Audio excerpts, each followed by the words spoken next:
In the sun-drenched bays of West Africa's coast, where lagoons met the vast Atlantic, a new shadow crept ashore. It wasn't a storm cloud or a passing fleet, but something far more permanent. On the horizon, the familiar sight of fishing canoes was joined by the imposing silhouettes of French frigates. Welcome, history buffs, to a pivotal chapter in the story of Côte d'Ivoire, a tale that begins not with armies and invasions, but with something seemingly more innocent: trade. In the 1830s, French traders and naval officers began to arrive along the shores of what would become Côte d'Ivoire. They weren't just passing through. They were here to stay, establishing trading posts that sowed the seeds of an empire. But what concealed motives lurked behind their merchant masks?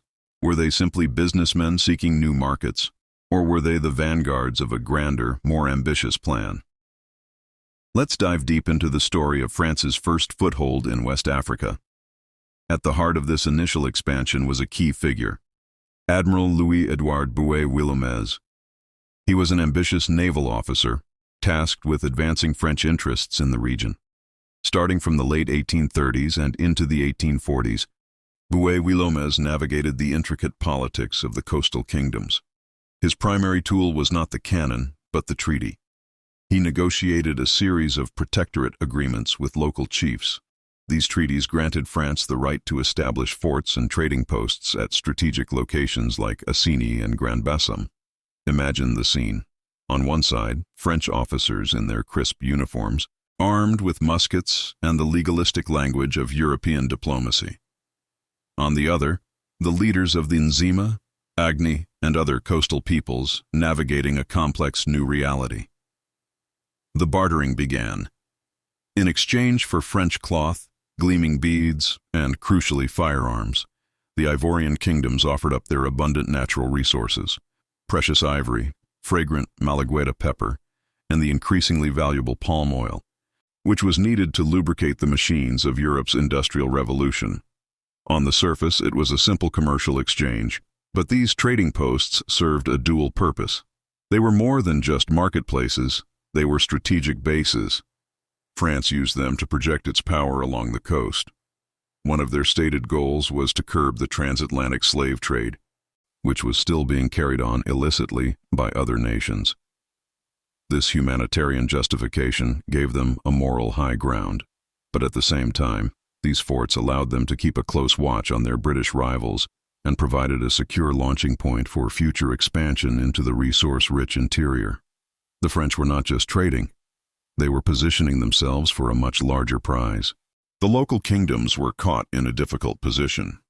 Some chiefs saw an opportunity in aligning with the powerful French, hoping to gain an advantage over their rivals. Others signed these treaties under duress, intimidated by the French naval presence just offshore. Many were likely unaware of the true implications of the documents they were endorsing.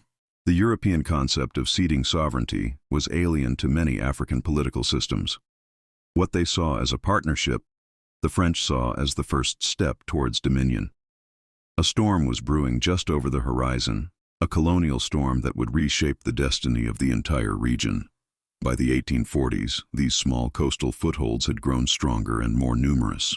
The French flag flew over fortified compounds, a constant reminder of their presence. These weren't just temporary camps anymore. They were permanent settlements, the foundations of a future colony. The groundwork laid by Bouët-Wellomez and others was critical. It created the legal and military infrastructure that would later be used to justify a full-scale takeover. The transition from trade to direct rule didn't happen overnight.